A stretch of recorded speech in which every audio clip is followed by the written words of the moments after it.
लालची छोले कुलचे वाला। जीवनपुर कहकर एक गांव में मुकुंद नामक एक गरीब आदमी रहा करता था। मुकुंद अपनी बीवी सविता और दो छोटे बेटा बेटी तारा और वेद के साथ रहता था। मुकुंद गांव के चौक पर छोले कुलचे बेचता था। उसके हाथ के छोले कुलचे सभी को बहुत पसंद आते थे। आहा, अगर कहीं स्वर्ग है तो वो सिर्फ यही है। बहुत अच्छे छोले कुलचे हैं, एकदम अमृत। सच में इतने स्वादिष्ट और जायकेदार छोले कुलचे तो मैंने कभी नहीं खाए। मजा ही आ गया आज तो मुकुंद भाई। मैं तो कहता हूँ एक और प्लेट दे ही दो छोले कुलचे। ठीक है भाई साहब, अभी देता हूँ। मुकुंद के छोले कुलचे पूरे गांव में बहुत मशहूर थे। वो बहुत ईमानदारी से छोले कुलचे बनाता था। आधी तैयारी घर पर करके सुबह 7 बजे ही वो अपना ठेला लगाने के लिए निकल पड़ता था। कभी कभी सविता भी उसकी मदद कर देती थी।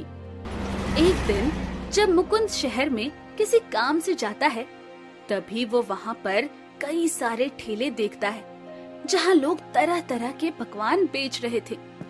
लेकिन जब वो एक छोले पूरी वाले के पास जाता है, तभी वो देखता है कि वो अपने छोले में फूड कलर और अन्य हानिकारक पदार्थों से मिलावट कर रहा है। ये दृश्य देखकर मुकुंद चौंक जाता है। हे भगवान, ये तुम क्या कह रहे हो? इस सारे खाने में मिलावट? लेकिन क्यों? अरे भाई, अगर इस जमाने में भी ईमानदारी से धंधा किया तो फिर तो हमारी नैया बहुत जल्दी ही पार हो जाएगी। ये सस्ते फूड कलर और सस्ता आटा इस्तेमाल करके मैं कम निवेश में ही अपने छोले पूड़ी बनाता हूँ। इनसे खाने में स्वाद और भी उम्दा हो जाता है। अच्छा, ऐसी बात है क्या? तभी मुकुंद के मन में ये ख्याल आता है कि बात तो ये आदमी एकदम सही कह रहा है। मैं भी अपने छोले कुलचे में इतना सारा निवेश करता हूँ, उसके बावजूद भी मुझे ज्यादा मुनाफा नहीं होता। क्यों ना मैं भी ये मिलावट का सामान खरीद लूँ। हाँ, इनसे थोड़ा खतरा तो है, लेकिन उसमें क्या होता है। मुझे अपने बच्चों के भविष्य को उज्जवल बनाना है, अपनी तारा की शादी करनी है, वेद को विदेश भेजना है। मुझे पैसों को अभी से ही जुटाना शुरू करना होगा। हाँ। मुकुंद उस आदमी से पूछकर सारा मिलावट का सामान खरीद लेता है और उसे अपने साथ गांव ले जाता है। गांव ले जाने के बाद वो उस सामान को अपने ठेले में ही कहीं छुपा देता है और अगले दिन से वो घर में कोई तैयारी नहीं करता और सारे मिलावट वाले सामान से छोले कुलचे बनाने की तैयारी करता है। एक्सपायरी डेट हो या जानलेवा केमिकल वाला फूड कलर, महंगे मसालों और आटे से तो अच्छा ही है। कभी कभी निस्वार्थ होना बहुत हानिकारक हो सकता है, इसीलिए अब से मैं बस अपना स्वार्थ ही देखूंगा।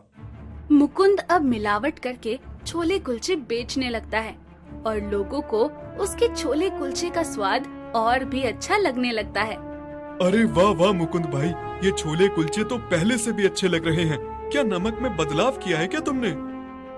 हाँ भाई, लेकिन कुलचे थोड़े से अलग लग रहे हैं। खैर, छोले कुलचे तो नंबर 1 ही है पहले जैसे।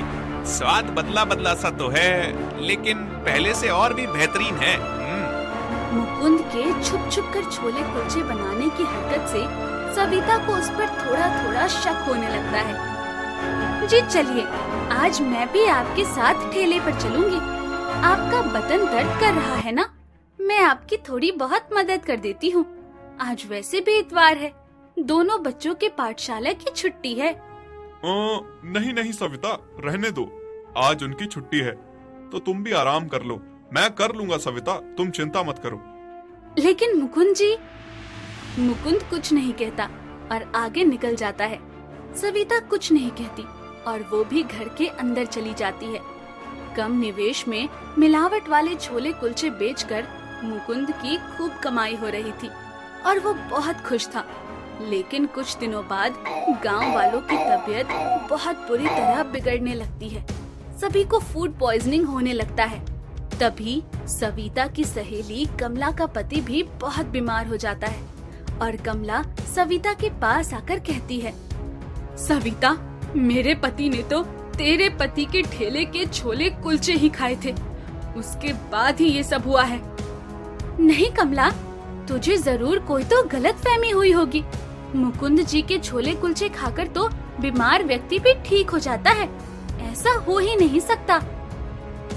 सविता को कमला की बात पर यकीन नहीं होता, लेकिन उसके मन में फिर से शक के बीज उगने लगते हैं।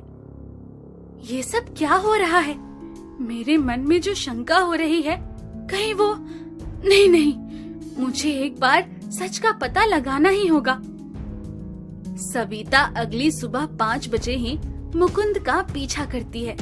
तभी वो देखती है कि मुकुंद छोले कुलचे में मिलावट कर रहा है। ये देखकर वो चौंक जाती है। ये क्या? इसका मतलब मुकुंद जी मिलावट वाले छोले कुलचे बेच रहे हैं और इनके छोले कुलचे के कारण ही गांव में इतने लोगों की तबीयत खराब हो रही है। नहीं, मैं ये नहीं होने दे सकती। मुझे सच्चाई का साथ देना होगा, फिर चाहे गुनहगार मेरे पति ही क्यों ना हो। सविता इंस्पेक्टर को लेकर मुकुंद के ठेले पर आती है और इंस्पेक्टर को देखकर मुकुंद के चेहरे की हवाइयाँ उड़ जाती है। सविता, तुमने ऐसा क्यों किया? जो गलत है सो गलत है। मुकुंद जी, आप लालच में इतने अंधे हो गए कि आपने दूसरों की सेहत के साथ खिलवाड़ कर दिया। आप तो ऐसे नहीं थे। मुकुंद बहुत शर्मिंदा हो चुका था। पुलिस उसे फूड कंटामिनेशन के केस में गिरफ्तार करके ले जाती है और उसे अपने लालच की सजा मिल जाती है। दोस्तों, आ ही गए हो तो चैनल को सब्सक्राइब कर देना और वीडियो अच्छी लगे तो लाइक और शेयर भी कर देना और बेल आइकन जरूर दबा देना ताकि आपको नए वीडियोस की नोटिफिकेशंस मिलती रहे।